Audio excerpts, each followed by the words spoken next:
Aristotle has always been very interested in explaining the world in a more physical sense. Unlike the person he learned from Plato, who tried to explain things in a more metaphysical sense, Aristotle believed that everything had some sort of reason to exist that could be explained by looking at the real world. So for this reason, I think it'd be very interesting to look at some of his most controversial ideas, which were controversial back then or are controversial right now. So I think it's only fair to start with a spicy one, which is his belief that some people are just slaves by nature. Now obviously back then slavery was a very common thing, unlike right now, and Aristotle claimed, he believed, that certain people are naturally inclined to be slaves because they lack the rational capacity for self-rule and therefore actually benefit from being ruled by others. So back then, while slavery was common, it was unusual to ground it in their nature rather than the fact that they were conquered. Many Greeks believed slavery was circumstantial and, not up to biology. And Aristotle himself actually admitted that most slaves didn't fit his definition of being by nature. Now, Aristotle's thinking simply stemmed from the fact that if some people are naturally born to lead, some people are naturally born to follow. I mean, this is a concept we know today as, leaders and followers.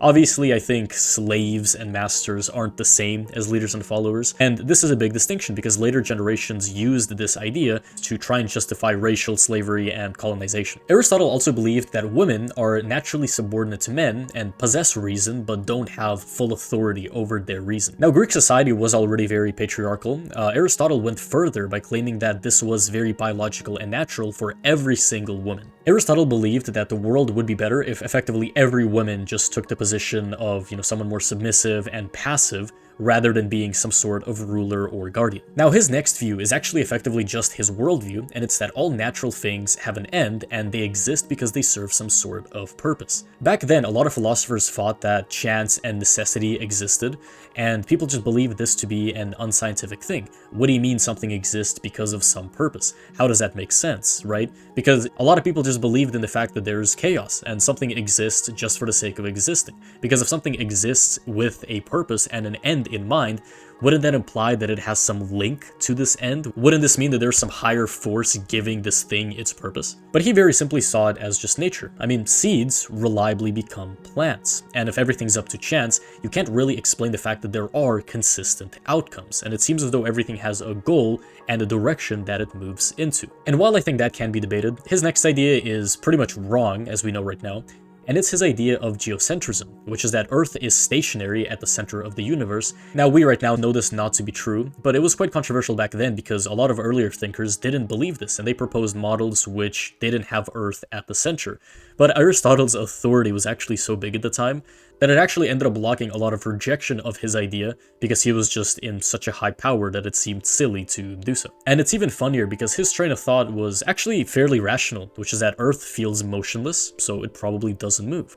Heavy things move towards the center, so then Earth must be central because of this force, which we now know as gravity. And in a similar vein, his next idea was that some living organisms can arise directly from non-living matter under the right conditions. And this is where things get a little blurry. Because back then, they didn't really have microscopes, right? They couldn't really tell what exactly is matter or cells or atoms. They just saw things for what they are.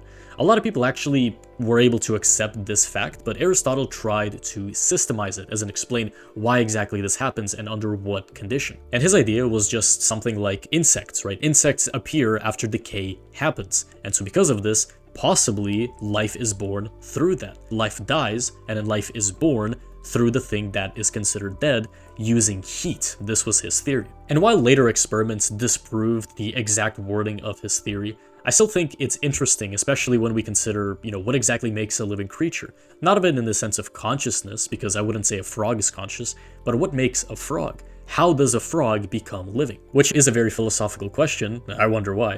And Aristotle's next view is very philosophical as well, which is that the universe is eternal, that it has always existed and will always exist, as in there was never a creation. While other philosophers didn't seem to mind, this was very controversial with a lot of religion, because a lot of people had their own personal views of a god who created, the heavens and the earth, a god who makes sense in that way. Having to accept the fact that everything just always existed also makes you wonder, well, who is God then exactly, right? Did God create this, or was God just always here as a part of it? It didn't really make sense. Aristotle simply believed that creation couldn't just come from nothing. He believed that because there's motion now, that there was always motion, And just using these rules that he knows, he would just assume that, well, the universe has to exist forever. Perhaps maybe it was made, but it existed before, right? Now, there's lots to think about, and obviously, I don't think anyone knows the answer to this day. But something that's much more grounded and more easily debatable was his idea of the government, and especially democracy. So he believed that democracy usually leads towards instability. Not always, but usually. And that the best government is ruled by the victorious and the educated. Now, I think the idea that we need smart people in the government isn't really a controversial one. I think most of us agree.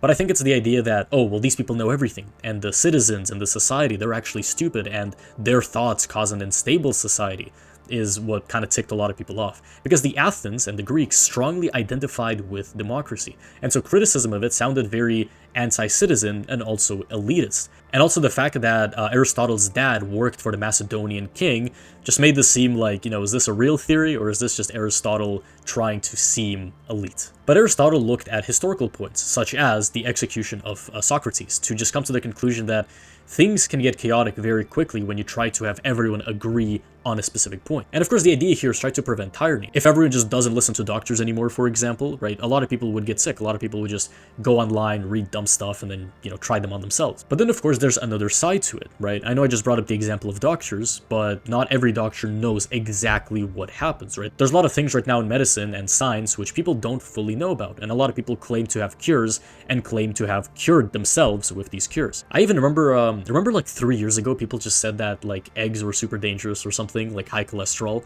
and now just nobody mentions it. I remember it just kind of went away randomly, right? Even though a lot of people were saying that eggs are like, super evil now or something. While I understand his idea, I do think it's weird that he opted to go to that extreme and not try and find the answer in the middle. And his final controversial idea, which I want to talk about, which is very interesting, is that soul is the form of the body. And the idea of a soul, obviously, is that it is some sort of separate substance away from the body, just operating the body as some sort of vessel. And Aristotle believed, because of his view of, everything can be explained physically, that the soul is within the body, right? The soul is part of the body. Perhaps the soul leaves after the body dies, perhaps the soul dies with the body, but the soul resides somewhere within the body. So this was interesting because this actually directly challenged Plato's view on the soul. And like I said, this complicated a lot of beliefs in immortality, right? Well, like if the soul is part of the body, what happens to the soul after the body dies? But Aristotle once again just assumed that life and mind have to be explained naturally. That the soul, if it does exist, and if the soul makes up our consciousness and our desires and stuff like that, has to be connected to the body in a bigger way than just it being its own being and just occupying this body. He also looked at the fact that plants, animals, and humans differ by a degree. People believe that trees have souls, animals have souls, and humans have souls. And so looking at it as that, you'd expect all of them to be similar in that regard, but they're not. Humans seem to be smart, frogs are kind of stupid, and leaves are just leaves, right? I mean, it's just a material. I think an idea like that would be more controversial today because of these kind of miscalculations, these assumptions, which, why do we assume plants have souls, right? Why are we basing our assumptions off of that? And also the fact that many people don't even believe in a soul, so how can we really take that belief seriously? But it is another one of those ideas that's mostly philosophical, mostly based on theory, right? There wasn't really any science to back it up, and therefore we can't really know the proper answer even to this day. Now, of course, we still know about Aristotle because all of his other ideas were just so amazing and grand and, gave a lot of logic that science is based off of to this day. So he obviously found a lot of truth in his ideas, and specifically his views of the world as this entity that can be explained, that is moving somewhere with some sort of purpose. And of course, we can't properly know how much of these ideas were just lost in translation, or how much of these ideas lacked, previous context, or how many of these ideas were actually serious. Perhaps Aristotle didn't mean for some of these ideas to be like a life rule, but were just a thing that he said, just hoping that people would understand it. But, whatever the case is, I do hope you enjoyed. Let me know in the comments what you thought of this video, and anything else you want to see similar to this. If you liked the video, like, share, subscribe, all that stuff. And thank you for watching.